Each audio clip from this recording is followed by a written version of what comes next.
ஐக்கிய குடியரசு முன்னணி சார்பில் அதன் தலைவர் பாட்டலை சாம்பிக்க ரணவக்க மற்றும் கட்சியின் செயலாளர் பந்துல சந்திரசேகர் ஆகியோர் கையொப்பமிட்டனர்.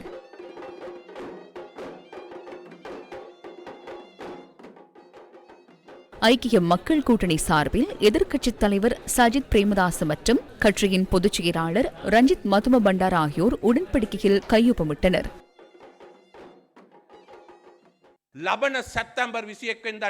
எதிர்வரும் செப்டம்பர் மாதம் 21ஆம் தேதி மக்கள் ஒரு ஆறாக வடக்கு, தெற்கு, கிழக்கு, மேற்கு திசைகளில் உள்ள அனைவரையும் இணைத்துக் கொண்டு இந்த நாட்டில் நாம் இழந்துள்ள இறையாண்மை, நாம் இழந்த தேசத்தை மீண்டும் கைப்பற்றுவதற்கு இந்த தேர்தலை பயன்படுத்துவோம் என்ற யோசனையை நான் உங்களிடம் முன்வைக்கின்றேன். இன்று ஜனாதிபதி ஏற்படுத்தியுள்ள அரச நிதி நிலைமையின் தற்காலிக ஸ்திரநிலை தொடர்பில் நாம் ஒருபோதும் எதிர்க்கவில்லை. ஆனால் நினைவிற்கொள்ளுங்கள், இந்த அரச நிதி ஸ்திரத்தன்மை மாத்திரம் எமக்கு போதுமானதாக அமையாது. அவர் அந்த நிலையை ஏற்படுத்துவதற்கு பின்பற்றிய நடைமுறை, குறிப்பாக இந்த வங்குரோத்து நிலைக்கு பொறுப்பு கூற வேண்டியவர்கள் மீது சுமையை ஏற்படுத்தாமல் வங்குரோத்து நிலை காரணமாக அழுத்தங்களுக்குள்ளான உழைக்கும் மக்கள் மீது சுமையை ஏற்படுத்தும் கொள்கைக்கு அமையவே நாட்டின் கடன் மறுசீரமைப்பு மேற்கொள்ளப்பட்டது. அதனை அடிப்படையாக கொண்டே நாட்டின் வரி கொள்கை உருவாக்கப்பட்டது. அனுதாபமற்ற அந்த நடைமுறைக்கு மாற்றீடாக மக்கள் மீது அனுதாபம் கொண்ட நடைமுறையை நாட்டில் முன்னெடுத்து வருமானத்தை எவ்வாறு அதிகரிப்பது, குடும்ப வருமானத்தை எவ்வாறு அதிகரிப்பது, குடும்பங்களின் செலவை எவ்வாறு குறைப்பது, அரசு துறையின் சுமையை எவ்வாறு குறைப்பது, அரசு துறையின் செயற்திறனை எவ்வாறு அதிகரிப்பது என நாம் அதிகளவிலான யோசனைகளை பாராளுமன்றத்தில் முன்வைத்தோம். ஆகவே நாம் உங்களிடம் வேண்டுகோள் விடுக்கின்றோம், நாட்டு மக்களிடம் கோஷமிட்டு கேட்கின்றோம். புதிதாக பரீட்சித்து பார்ப்பதற்கான காலம் இதுவல்ல. சுதேச மருத்துவம் என கூறி தம்மிக்க பானி மருந்தை பரீட்சித்து பார்க்க சென்றதன் மூலம் 30,000 பேரை கொன்று குவித்த நாடே இது.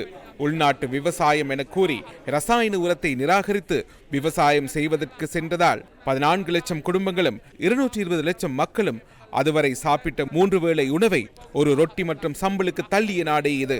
அத்தகைய பரிச்சார்த்த நடவடிக்கைகள் புரட்சிகர பரிசோதனைகளுக்கு சென்று நாட்டை வீழ்த்த தேவையில்லை. காரியக்ஷம சுகுரு ரட்டாக், செயற்திறனான ஸ்மார்ட் நாடு, அபிவிருத்தி அடைந்த நாடு, அனைவரும் பகிர்ந்து கொள்ளக்கூடிய சுபீட்சம் உருவாகும் நாடு, அனைவரும் உள்வாங்கப்பட்ட பொருளாதார வளர்ச்சியுள்ள நாட்டை உருவாக்கும் பயணத்துக்கு இன்று மற்றும் ஒரு பாரிய சக்தி கிடைத்தது என்பதனை கூறுவதில் நான் பெருமகிழ்ச்சி அடைகின்றேன். எமது நாட்டில் அண்மை காலமாக பல்வேறு அரச நிர்வாகங்களில் 2 பிரதான பொருளாதார முறைகளை நாட்டு மக்கள் அனுபவித்துள்ளனர். அதில் ஒன்று எல்லையற்ற பேராசை, எல்லையற்ற விருப்பம், எல்லையற்ற லாபம், நண்பர்களை மையமாக கொண்ட வலதுசாரி முதலாளித்துவ முறையின் கீழ் முன்னெடுக்கப்பட்ட அதிகார பேராசை, பணப்பேராசையுடன் கூடிய முதலாளித்துவம். அடுத்து தனித்து தம்மை தாம் பாராட்டிக் கொள்ளும், கண்ணாடிக்கு முன்பாக சென்று தமக்கு தாமே வெற்றி கோஷம் எழுப்பும், தனியாக பயணிக்கும், தீய மனப்பான்மையுடன் வாடும், முற்றிலும் தோல்வியடைந்த சோசலிச முறைமை இந்த நாட்டில் ஒன்றையேனும் ஐக்கிய மக்கள் சக்தியும் ஐக்கிய மக்கள் கூட்டணியும் முன்வைக்கவில்லை. நாம் மத்தியஸ்த போக்கை கடைபிடிக்கின்றோம். சமூக ஜனநாயகம், அந்த முறையில் சமூக வர்த்தக பொருளாதாரம், கேள்வி மற்றும் விநியோகத்துக்கு அமைவாக நடைமுறைப்படுத்தப்படும் சுதந்திர பொருளாதாரம் நாட்டுக்கு அத்தியாவசியமான நிதியை திரட்டுவதற்கு இதுவே சிறந்த முறையாகும்.